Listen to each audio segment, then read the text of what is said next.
नमस्ते दोस्तों, मैं आपका दिल से स्वागत करती हूँ। दोस्तों, हमारे गांव में एक बड़ा ही अजीब रिवाज था कि अगर लड़की शादी के 6 महीने बाद तक प्रेग्नेंट नहीं होती थी तो उसे तांत्रिक बाबा की कोठरी में 6 दिन रहने के लिए भेज दिया जाता था। यह बात सुनकर मुझे बहुत ही अजीब लगा था। मेरी भाभी को भी तांत्रिक बाबा की कोठरी पर भेज दिया गया था। उसके बाद वह प्रेग्नेंट हो गई थी। एक दिन मैंने अपनी भाभी से यह राज पूछा तो भाभी के चेहरे के एक्सप्रेशन बदल गए थे, बल्कि उनके चेहरे का तो रंग ही उड़ गया था। वह रोते हुए कहने लगी, तुम अभी छोटी हो, इसीलिए इन बातों पर ज्यादा ध्यान मत दो। और रोते हुए बताने लगी कि ऊपर वाला किसी लड़की पर ऐसा जुल्म ना करे जैसा हमारे गांव की लड़कियों पर किया जाता है। मैं भाभी की बात सुनते ही डर गई थी, लेकिन जब 5 साल के बाद मेरी शादी हुई तो मुझे भी तांत्रिक बाबा की कोठरी पर भेज दिया गया था। लेकिन जो बात मुझे पता चली उसके बाद तो मेरे पैरों तरह से जमीन निकल गई थी। मेरे साथ कुछ ऐसा हुआ था जिसे सुनकर आपके रोंगटे खड़े हो जाएंगे, दिल दहल उठेगा आपका इस कहानी को सुनकर। लेकिन इससे पहले दोस्तों, अगर आपने अभी तक हमारा चैनल सब्सक्राइब नहीं किया है तो कर लें। दोस्तों, मेरा नाम अंजलि था, लेकिन मुझे मेरी फैमिली में प्यार से लाडो बुलाया जाता था।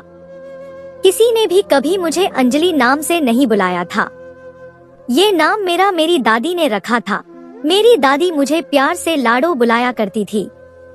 उसके बाद से ही घर के सभी लोग मुझे लाडो कहकर पुकारते थे। मैं अपनी फैमिली में सबसे छोटी थी, इसीलिए मेरे घर के सभी लोग मुझसे बहुत प्यार और लाड किया करते थे। मुझसे बड़े मेरे 3 भाई और 1 बहन थी। मेरे पिता की अपनी एक कपड़ा की दुकान थी। हम गांव में रहते थे, फिर भी वहां पर काफी सारे लोग ऐसे थे जो धोबी से कपड़े धुलवाया करते थे। जैसे जैसे मैं जवान होती गई मुझे आइडिया हुआ कि हमारे गांव के कुछ रिवाज बहुत अजीब से हैं, जिनको लोग मानते भी हैं और उन पर ध्यान भी दिया जाता है।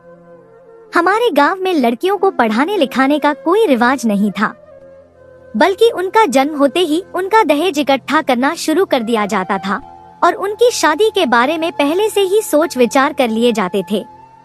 जैसे ही लड़की जवान की दहलीज तक पहुंचती थी तो उसकी शादी भी कर दी जाती थी और शादी भी अपने ही गांव में की जाती थी।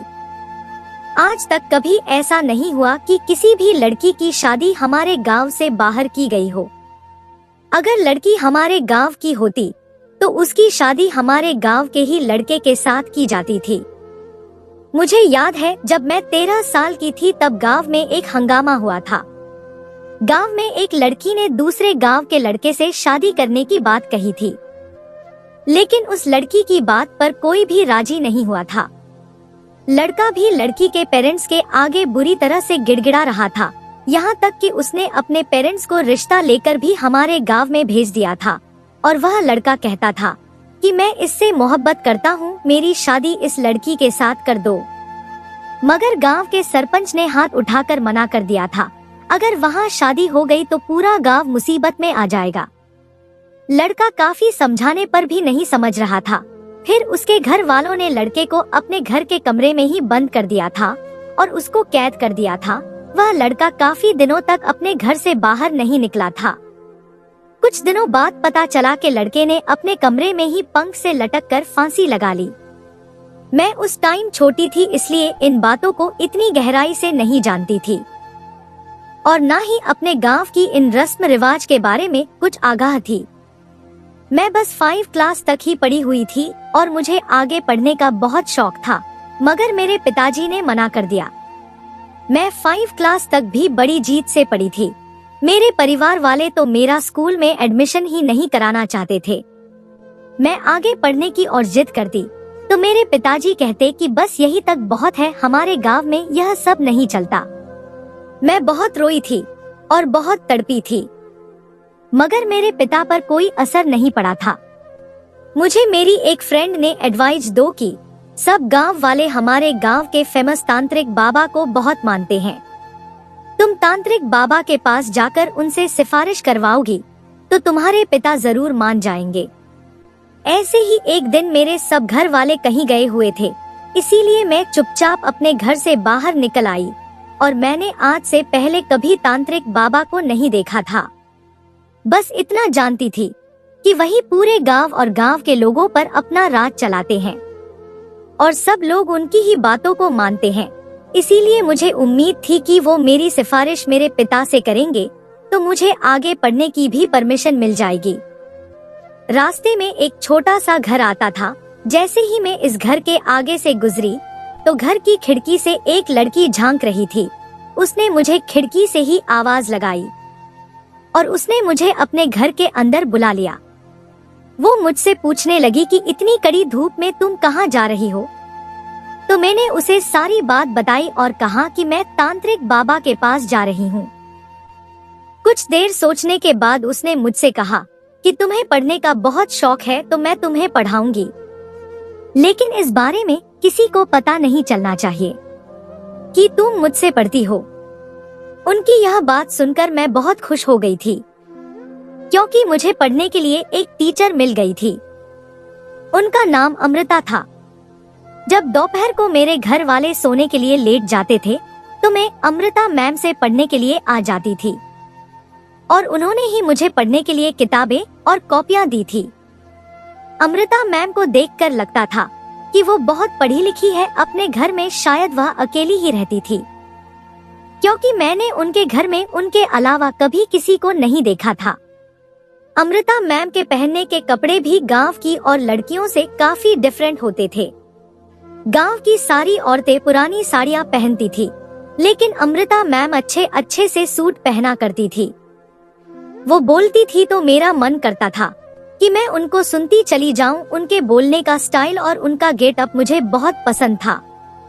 पूरे 7 साल में अमृता मैम के पास चोरी चुपके पढ़ने के लिए जाती रही। अगर मेरे घर में किसी को मुझ पर शक भी होता तो मैं अपनी फ्रेंड के घर कहकर अमृता मैम के घर पढ़ने के लिए आ जाती थी। अमृता मैम ने मेरा 10th का एग्जाम भी दिलवा दिए थे। मेरा हाई स्कूल कंप्लीट हो चुका था। अमृता मैम ने मुझे खुद ही स्कूल ले जाकर मेरे पेपर्स भी दिलवाए थे। मेरी माँ को और मेरी बहन को इस बारे में पता था, लेकिन मेरी वजह से वह खामोश रही। उन्होंने इस बारे में घर पर किसी को भी कुछ नहीं बताया था। मैंने हाई स्कूल कंप्लीट कर लिया तो मेरी माँ ने मुझसे कहा, अब तुम बहुत बड़ी हो गई कि तुम्हारे पिता और तीनों भाइयों ने तुम्हारे घर से बाहर निकलने पर पाबंदी लगा दी है।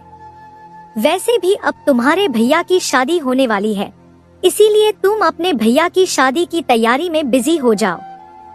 मैंने अपनी माँ से कहा, माँ मैं चाहती हूँ भैया की शादी में अमृता मैम को भी बुलाया जाए।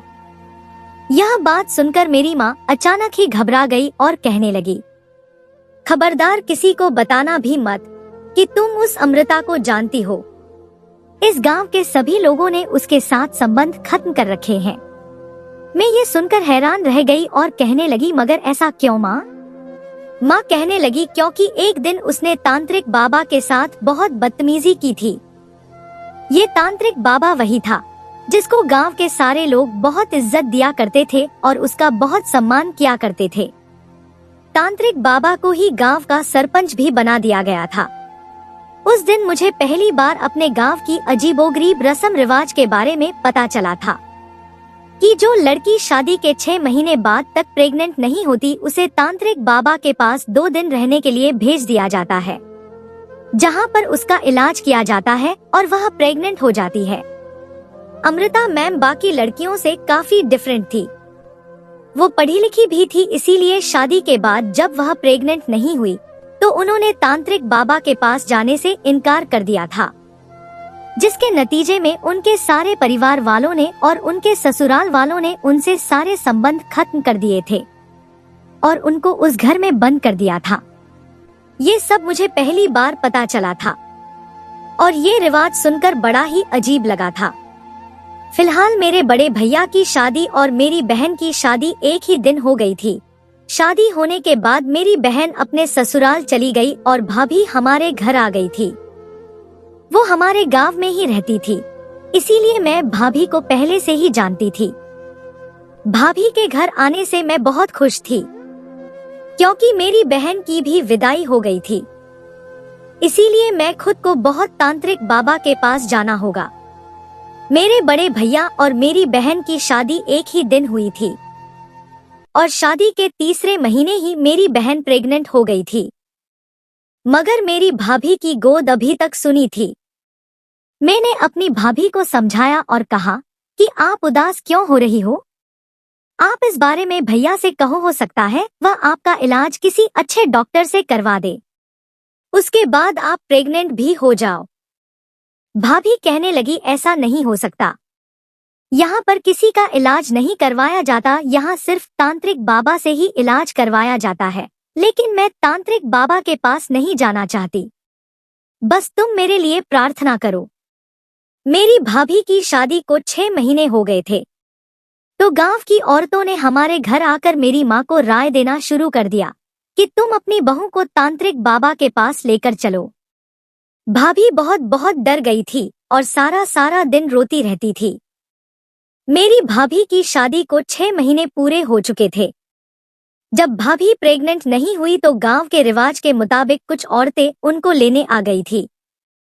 मैंने माँ से कहा कि जब भाभी तांत्रिक बाबा के पास नहीं जाना चाहती तो उनके साथ जबरदस्ती मत करो।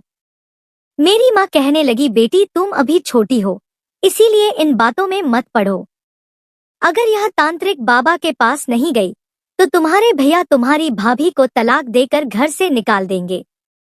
तलाक का नाम सुनकर भाभी घबरा गई थी और बुरी तरह से डर गई थी। उसके बाद रोते हुए भाभी तांत्रिक बाबा के पास जाने के लिए तैयार हो गई। भाभी जाते टाइम पर मुझसे गले मिलते हुए गई थी। मुझे यह जानकर बड़ी हैरानी और परेशानी हो रही थी कि सिर्फ 2 दिन की ही तो बात है, ना जाने भाभी इतना क्यों डर रही है।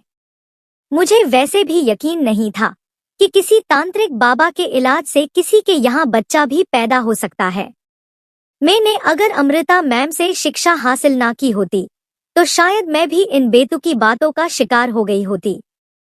अमृता मैम की दी हुई शिक्षा मुझे अच्छी तरह से याद थी कि संतान देना और ना देना सिर्फ ऊपर वाला के हाथ में है। तो फिर यह बाबा क्या करता था? भाभी को गए हुए 2 दिन गुजर गए थे। मुझे बड़ी हैरानी हो रही थी। एक दिन में चोरी चुपके घर से निकल गई थी ताकि जाकर भाभी का हालचाल मालूम कर सकूं। वह तांत्रिक बाबा गांव के सबसे आखिरी कोने पर रहता था। मैं अपना मुंह छुपाकर वहां से चली गई थी। वह एक बड़ी सी कोठरी थी जिसके आसपास काफी सारे छोटे छोटे कमरे भी बने हुए थे। उन कमरों में काफी सारी औरतें मौजूद थी। मैं हर कमरे की खुली हुई खिड़की के पास जाकर भाभी को ढूंढ रही थी। आखिर 3-4 कमरों के बाद एक कमरा आया था जिसकी खिड़की खुली हुई थी। वहां से मुझे भाभी नजर आ गई थी। वो जमीन पर बैठी हुई थी। मैंने उनको आवाज दी तो भाभी मुझे देखकर चौंक गई थी। कहने लगी, तुम यहाँ पर क्यों आई हो? जाओ यहाँ से, मैं 2 दिन के बाद खुद आ जाऊंगी। मैंने कुछ पूछना चाहा तो भाभी ने हाथ जोड़ लिए। उनकी आंखों में आंसू थे और कहने लगी, तुम्हें ऊपर वाला का वास्ता है, प्लीज यहाँ से चली जाओ। भाभी की हालत देखकर मुझे बहुत अफसोस हो रहा था। वह मुझे कुछ परेशान सी नजर आ रही थी। भाभी ने कहा, तुम जाओ यहाँ से, मैं नहीं चाहती कि कोई तुम्हें देख ले। मैं भाभी के कहने पर लौट आई थी। पूरे 2 दिन हुए तो मेरी माँ और भैया जाकर भाभी को घर ले आए थे। भाभी बहुत बुरी हालत में लग रही थी। उनकी आंखों के नीचे डार्क सर्कल भी पड़े हुए थे और वह पहले से भी ज्यादा कमजोर लग रही थी। मैंने कहा, माँ ये भाभी को क्या हुआ है? मेरी माँ कहने लगी, चुप करो, कुछ नहीं हुआ। तुम्हारी भाभी को तुमसे कितनी बार कहा है, बड़ों के बीच में मत बोला करो, अभी तुम छोटी हो। माँ ने मुझे डांट कर खामोश करवा दिया था। माँ कहने लगी, बाबा के इलाज की वजह से ऐसा हुआ है, घबराने वाली कोई बात नहीं है। मैंने माँ के ऐसा कहने पर अफसोस से सर हिला दिया था और अपने दिल में सोचने लगी कि ऐसा भी मुमकिन नहीं है कि बाबा के इलाज से भाभी प्रेग्नेंट हो जाए। लेकिन मैं हैरान तो तब हुई थी जब 1 महीना गुजर गया था और उसके बाद खबर मिली कि भाभी प्रेग्नेंट है। माँ और भैया की तो खुशी का ठिकाना भी नहीं था। वो सारे गांव में मिठाइयां बांट रहे थे और खूब खुशियां मना रहे थे। मैं तो जितना हैरान होती उतना ही कम था यह सब कुछ मेरी सोच से भी ऊपर हुआ था। मैंने भाभी से पूछा कि भाभी इस सब का क्या राज है, ऐसे कैसे हो गया है? आखिर वह तांत्रिक बाबा औरतों के साथ ऐसा भी क्या करता है कि औरतें इतनी जल्दी प्रेग्नेंट हो जाती है? और आप ही प्रेग्नेंट हो गई हो, ऐसा कैसे हुआ? बताओ ना भाभी, वहां उसकी कोठरी में आपके साथ क्या हुआ? मेरी यह बात सुनकर भाभी के चेहरे के एक्सप्रेशन बदल गए थे। वो अपनी आंखों में आंसू भरकर कहने लगी, मुझे यह सब मत पूछो। मैंने भाभी से बहुत जिद की तो भाभी ने बस इतना ही कहा, तुम अभी छोटी हो, मैं तुम्हें डिटेल नहीं बता सकती। बस इतना समझ लो कि इस रिवाज ने मुझ समेत कई लड़कियों की जिंदगी बर्बाद की है। ऊपर वाला किसी भी लड़की पर ऐसा जुल्म ना करें जो हमारे गांव की लड़कियों पर होता है। मैं भी भाभी की बातें सुनकर डर गई थी कि आखिर ऐसा क्या जुल्म होता है। भाभी ने कहा, वक्त आने पर तुम्हें भी सब कुछ पता चल जाएगा। उस दिन के बाद हमेशा मैंने भाभी को उदास ही देखा था। 11 महीने पूरे होने के बाद भाभी ने एक बेटा को जन्म दिया था। भाभी की जब अपनी संतान हो गई थी तो वह उसे देखते तक नहीं थी, लगता ही नहीं था कि वह उनकी अपनी बेटा है। वह तो उससे ज्यादा प्यार भी नहीं करती थी। मेरी माँ ही उसे संभाले फिरती थी। मैं कई बार भाभी को कहती कि अपनी बेटा का ध्यान रखा करो, आपकी बेटा को हम क्यों संभाले, हमसे ज्यादा यह आपकी बेटा है। मगर वो शायद दिमागी मरीज बन चुकी थी। हंसकर कहती थी, उसे वही उस कोठरी पर ही छोड़ आओ। मैं क्यों उसे हाथ लगाऊं, मैं तो गंदी हो गई हूँ, मेरे साथ गंदा काम किया गया है। पता नहीं क्यों मगर मुझे यही लगता था कि जब से भाभी उस तांत्रिक बाबा के पास गई है तब से ही वह बहुत अजीब सी हो गई है। मुझे भाभी की हालत पर बात तरस आने लगा था। वह हमेशा खोई खोई सी रहती थी और अब तो बिल्कुल ही अपने होश हवास होने लगी थी। माँ रोज परेशान होकर यही कहती थी कि इसे ठीक करने के लिए एक बार फिर से तांत्रिक बाबा के पास लेकर जाना पड़ेगा। एक दिन जब भाभी के सामने यह बात हुई कि उन्हें दोबारा से तांत्रिक बाबा के पास लेकर जाना पड़ेगा, यह बात सुनकर वह पूरी तरह से डर गई थी और कहने लगी, नहीं, मुझे दोबारा उसके पास नहीं जाना है। वो डर की वजह से खुद को बदलने की कोशिश कर रही थी और वह ठीक भी हो गई थी। उसके बाद मेरी माँ बड़े गर्व के साथ देखा बस तांत्रिक बाबा का नाम लोगों से कहती कि देखा बस लिया है और हमारी बहू ठीक हो गई है। इससे से बढ़कर उनके चमत्कार का सबूत और क्या होगा। मगर मेरा दिल यह मानने को तैयार ही नहीं था। मैंने 1-2 बार फिर से भाभी से पूछा, बताओ भाभी तांत्रिक बाबा ने किस तरह से आपका इलाज किया? मगर वह हंस देती थी, तुम फिक्र मत करो, तुम्हें सब पता चल जाएगा जब तुम्हारी शादी होगी। मैं भाभी की हालत देखकर सोचती रहती थी कि ऊपर वाला ना करे मुझे उसके पास जाना पड़े। इसी तरह से 2-3 साल गुजर गए थे और इसी दौरान मेरी एक बहुत पक्की फ्रेंड की भी शादी हो गई थी। वो भी 6 महीने तक प्रेग्नेंट नहीं हुई तो उसे भी तांत्रिक बाबा के पास भेज दिया गया था। मगर वह जब वापस आई तो बहुत खुशहाल नजर आ रही थी।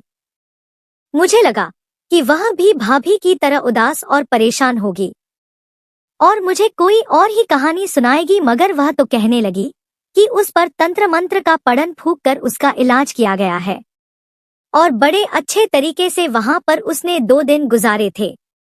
उसके साथ कुछ गलत भी नहीं हुआ था और ज्यादा हैरत की बात यह थी कि वह भी प्रेग्नेंट हो गई थी। वो अलग अलग बातें एक ही इंसान के बारे में बता रही थी। मैं बहुत उलझन का शिकार हो गई थी। मेरे लिए गांव से एक रिश्ता आया और जल्दी ही मेरी शादी भी कर दी गई थी। मैं अपनी शादी के बाद बहुत खुश थी क्योंकि मेरा पति बहुत अच्छा इंसान था और मेरी ससुराल में भी सब लोग बहुत अच्छे थे।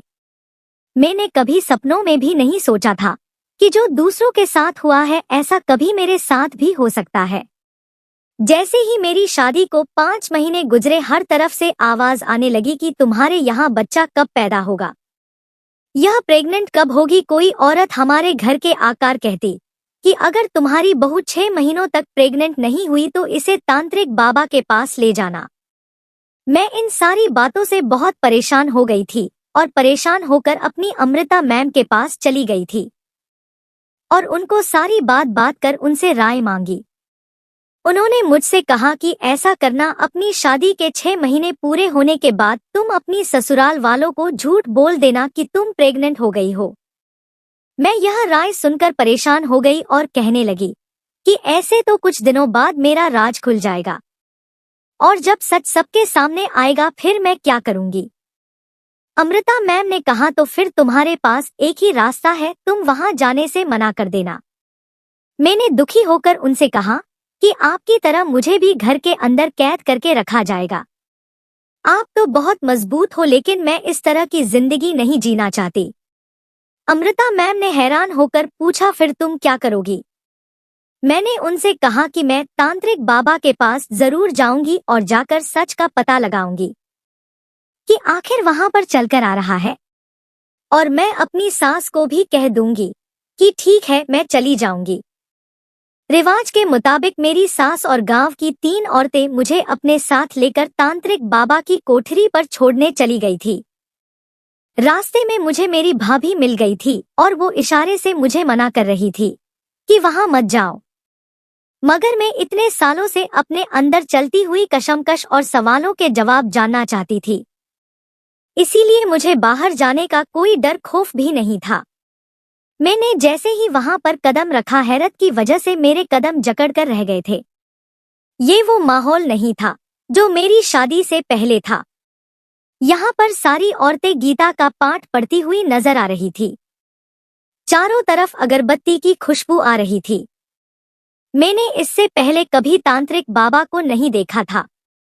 मैंने उनका सिर्फ नाम ही सुना था और जब देखा तो मैं दंग रह गई थी। उसके पास एक काला पत्थर रखा हुआ था, वह आंखें बंद कर बैठा हुआ था। उसके पास लोग जाते और वह उन पर कुछ पढ़कर फूंक रहा था। ये सब देखकर मैं बहुत ज्यादा हैरान रह गई थी। भाभी तो कुछ और कहा करती थी, लेकिन यहाँ पर ऐसा कुछ भी नहीं था। मैं हैरान रह गई थी। मेरे साथ मुझे तांत्रिक बाबा के कहने पर एक कमरे के अंदर छोड़ गई थी। ये कैमरा छोटा सा और सिंपल था और चारों तरफ चादर बिछी हुई थी। हर जगह जगह मोमबत्ती अभी लगी हुई थी। सारे कमरे में मोमबत्ती से रोशनी हो रही थी। इस खतरनाक कमरे में मुझे डर लग रहा था, लेकिन इस कमरे में मेरे अलावा और कोई मौजूद नहीं था।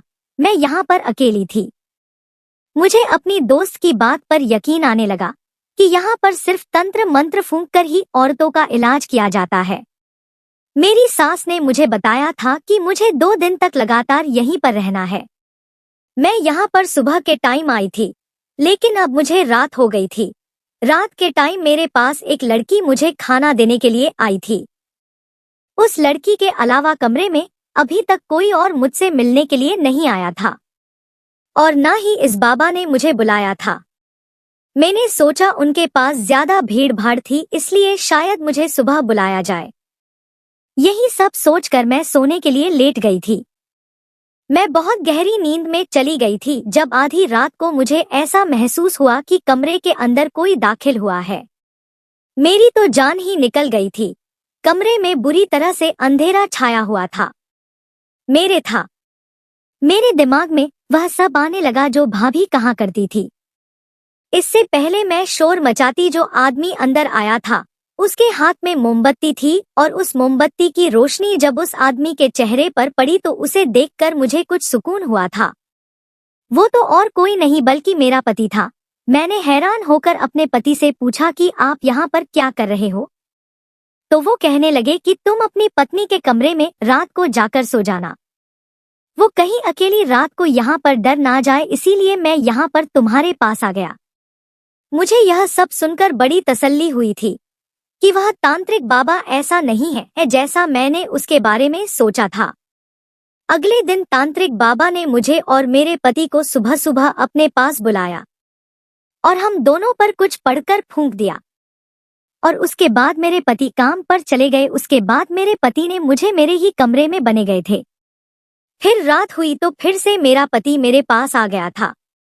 मैं वहां का सारा माहौल देखकर बहुत इम्प्रेस हुई थी, लेकिन बस एक बात मुझे समझ नहीं आई थी कि मेरे पति ने इतने ढेर सारे पैसे उस तांत्रिक बाबा को क्यों दिए।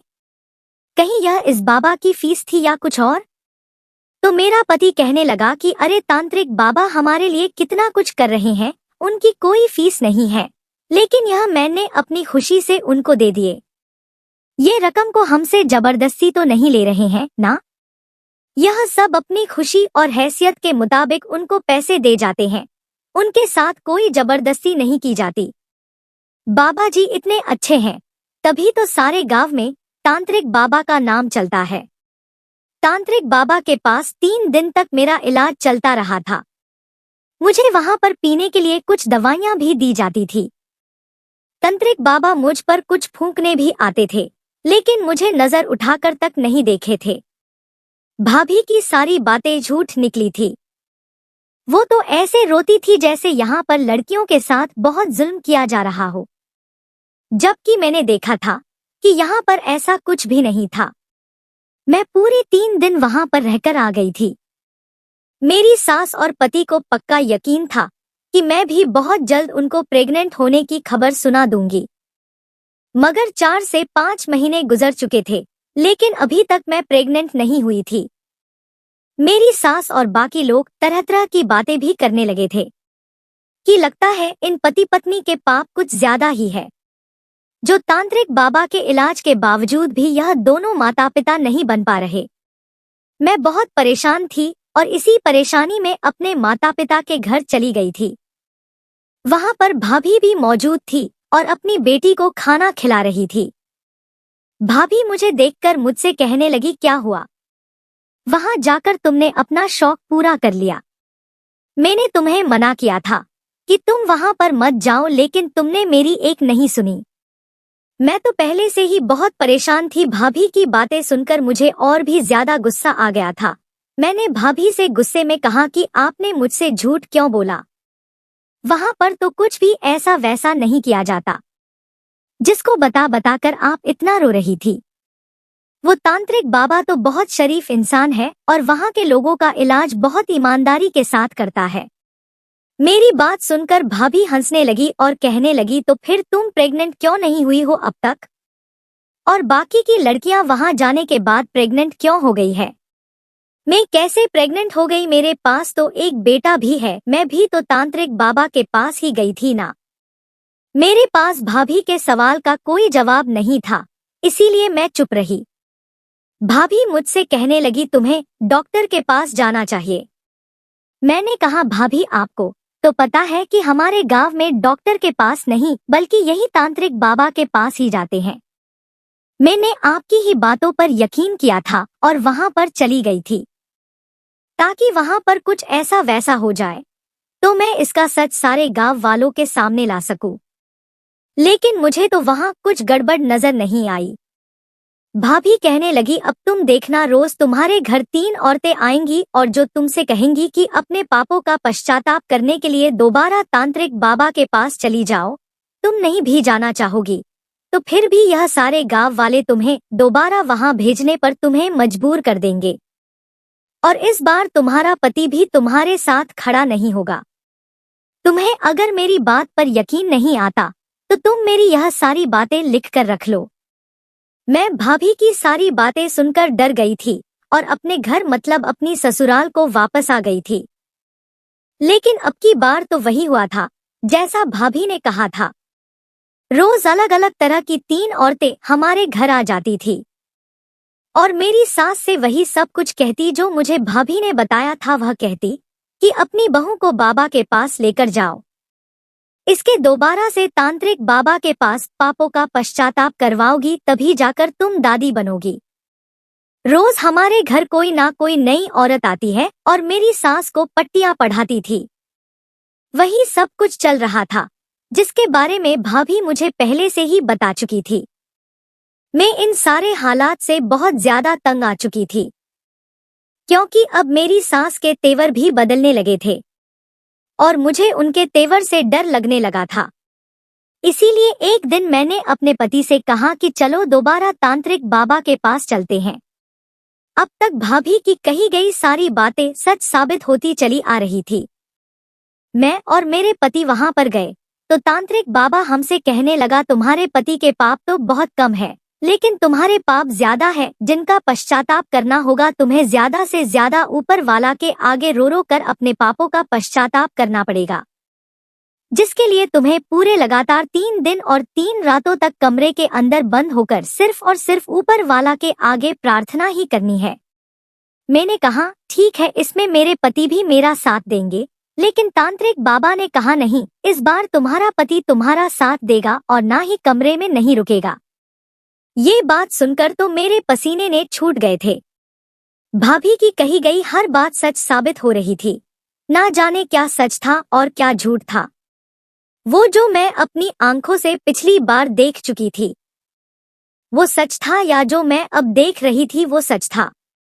मैं अपने पति को रोकना चाहती थी, मगर वो नहीं रुके और मुझे छोड़कर चले गए। मेरा दिल कह रहा था कि मुझे यहाँ से भाग जाना चाहिए, क्योंकि मुझे अपने साथ कुछ गलत होने का अंदेशा नजर आ रहा था। लेकिन मैं उठकर कमरे से चली गई जहाँ पर मुझे तांत्रिक बाबा ने जाने के लिए कहा था। मैं दोबारा वहीं आ गई थी जहाँ पर मैं पहली बार भी नहीं जाना चाहती थी, और एक बार फिर से मैं उसी कमरे में आ गई थी, क्योंकि हालात ही ऐसे हो गए थे। क्योंकि मैं ना चाहते हुए भी भाभी के कहने पर यहाँ पर आ गई थी, और फिर मुझे सच का भी तो पता लगाना था। थोड़ी ही देर गुजरी थी कि तांत्रिक बाबा भी कमरे में आ गया था। मैंने कहा, आप यहाँ पर क्या करने आए हैं? तांत्रिक बाबा ने मेरे करीब आते हुए कहा कि मैं तुम्हारे बारे में सब जानता हूँ। मैं डरकर पीछे हट गई और पूछने लगी, तो आप मेरी मदद करेंगे? तांत्रिक बाबा कहने लगा, हाँ, मैं तुम्हारी जरूर मदद करूंगा, बल्कि मैं तुम्हारी मदद करने के लिए ही तो यहाँ पर आया हूँ। तुम जरूर माँ बनोगी और अपने बच्चे को अपने हाथ में खिला सकोगी, लेकिन इसके लिए एक शर्त होगी। मैं तुमसे जैसा कहूंगा तुम्हें वैसा ही करना पड़ेगा। तांत्रिक बाबा ने जो मुझे शर्त बताई उसे सुनकर तो मेरे कदमों तले से जमीन ही निकल गई थी।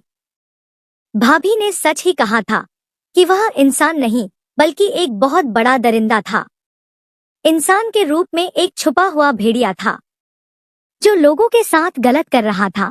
उसने मुझे गलत काम करने के लिए कहा था। मैंने जब इनकार किया तो वह कहने लगा, इस तरह से तो तुम कभी भी मां नहीं बन सकती। रोज लोग तुम्हारे घर जाकर तुम्हें बेइज्जत करेंगे और तुमसे सवाल करेंगे, तो तुम क्या जवाब दोगी? उसने मुझे इतने बुरे तरीके से इमोशनल ब्लैकमेल किया था कि मेरे पास और कोई चारा ही नहीं बचा था कि मैं उसकी बात मानने के बारे में सोचूं। वो खतरनाक हंसी हंसने लगा था। मैं अब सब कुछ समझ चुकी थी। मैंने पूछा, यकीनन तुम्हारे पास जो औरतें आती होगी तुम उनके साथ भी यही सब करते होंगे और उन्हें इसी तरह से ब्लैकमेल करते होंगे, इसीलिए वह बेचारी चुप हो जाती होगी और अपनी इज्जत और शादी बचाने की खातिर इस गलत काम के लिए तैयार हो जाती होगी। वो तांत्रिक बाबा कहने लगा, ऐसा ही है, जो लड़कियां मेरे पास आती है वह ज्यादा ही बेबस और लाचार होती है, जमाने और ससुराल की सताई हुई होती है। अगर उनके यहाँ बच्चा पैदा ना हो तो उनका तलाक हो जाएगी। इसी डर से वह मेरे पास आती है और मेरे बच्चों की माँ बनकर अपनी शादीशुदा जिंदगी बचा लेती है। मेरी मानो तो तुम्हें भी अपनी शादीशुदा जिंदगी बचाने के लिए ऐसा ही करना चाहिए। मैंने कहा, तुम्हें शर्म नहीं आती? मासूम गांव वालों को धोखा देते हुए यह रस्म रिवाज के नाम पर तुमने बहुत सी औरतों के साथ गलत काम किया है, उनकी इज्जत के साथ खिलवाड़ किया है। वह हंसने लगा और कहने लगा, इस रिवाज की शुरुआत मेरे पिता ने की थी। वह अच्छी खासी कमाई करते थे और इलाज के नाम पर अय्याशी भी कर लिया करते थे। यह गांव वाले बहुत मासूम लोग हैं। इनको बेवकूफ बनाना बहुत ही आसान बात है, क्योंकि इनको बेवकूफ बनाया नहीं जा सकता। यह लोग तो पहले से ही बेवकूफ हैं। अपनी बहन बेटियों और पत्नियों को गैर मर्द के हवाले छोड़ जाते हैं। मैं उस आदमी की बातें सुन सुनकर शॉक्ड रह गई थी। उसने मुझे काफी सारी ऐसी बातें बताई थी जो हैरान कर देने वाली थी। वो आदमी जिसे सारे गांव वाले अपना सब कुछ मानते थे, वह इतना घटिया हो सकता है, मैंने यह कभी सपने भी नहीं सोचा था। लेकिन जब पहली बार मैं आई थी तो यहाँ पर सब कुछ बहुत अलग था। तब उसने अपनी असलियत क्यों नहीं दिखाई?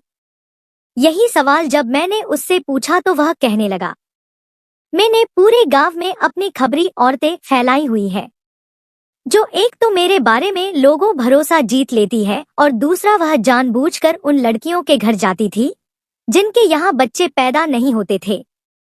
उन लड़कियों की सास और ससुराल वालों के दिमाग में यह बात बैठाती थी कि वो उनको मेरे पास लेकर आ जाए। इन्हीं औरतों की खबर से मुझे पता चला कि तुम इस नियत से मेरे पास आ रही हो ताकि तुम मेरी असलियत के बारे में जान सको।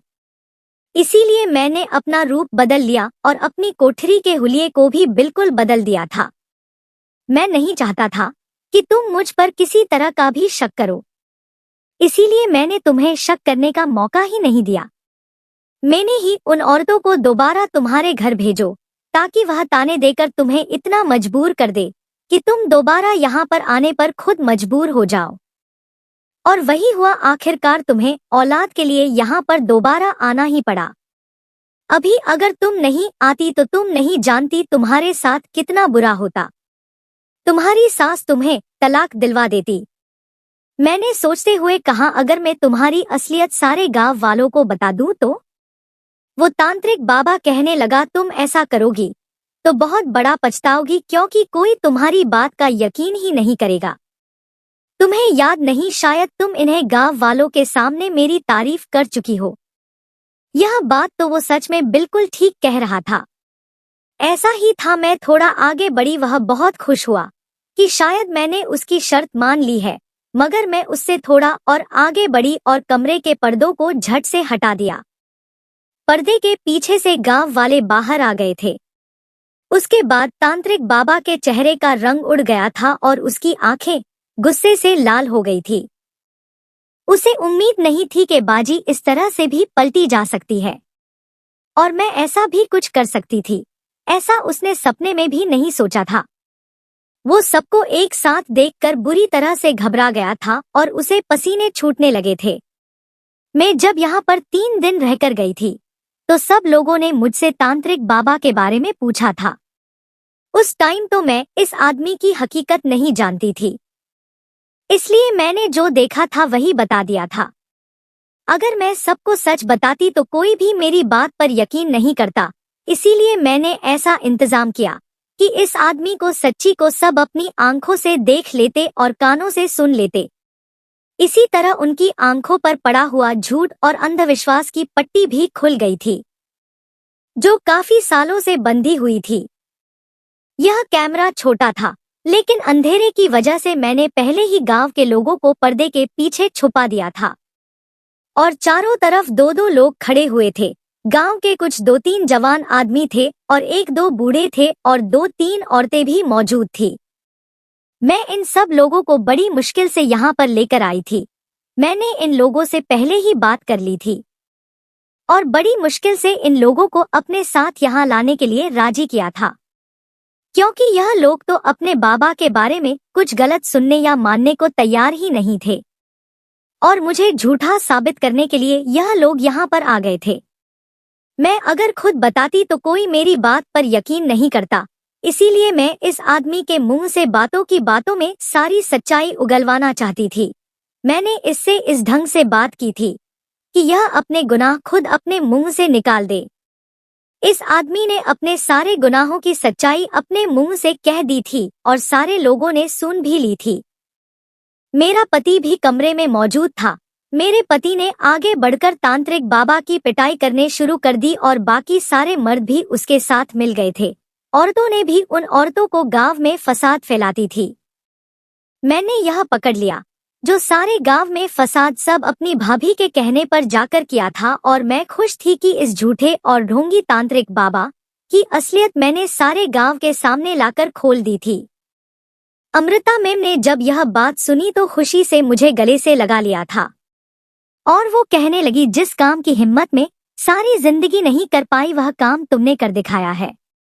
मेरी फ्रेंड ने मेरा बहुत शुक्रिया अदा किया और मुझसे माफी मांगने लगी कि उस टाइम वह बहुत डर गई थी, इसीलिए उसने मुझे बाबा की असलियत नहीं बताई थी। उसे नाटक करना पड़ा क्योंकि इस तांत्रिक बाबा ने उसे तलाक की धमकी दी थी। तो वो इस बाबा के खाने के मुताबिक मजबूर हो गई थी। जैसा उससे कहा जा रहा था कर रही थी। मैंने कहा सबको असली बात पता चल गई है, लेकिन इस सारे शुक्रिया की हकदार मेरी भाभी है, जिन्होंने मुझे इस काम के लिए राजी किया था, हिम्मत और हौसला दिया था। सारे गांव वालों की अकल ठिकाने आ चुकी थी और उन्होंने ठान लिया था कि अब कभी अपनी बेटियों और बहनों को किसी गलत आदमी के हवाले नहीं करेंगे। उस दिन के बाद सारे गांव का माहौल ही बदल कर रह गया था। सारे गांव वाले समझदार हो गए थे और उन्होंने अपने घर की बेटियों को शिक्षा देना भी शुरू कर दिया था। अब हमारे गांव के लोग भी काफी समझदार हो गए हैं और कुछ महीनों बाद मैं भी एक प्यार से बच्चे को जन्म दिया था।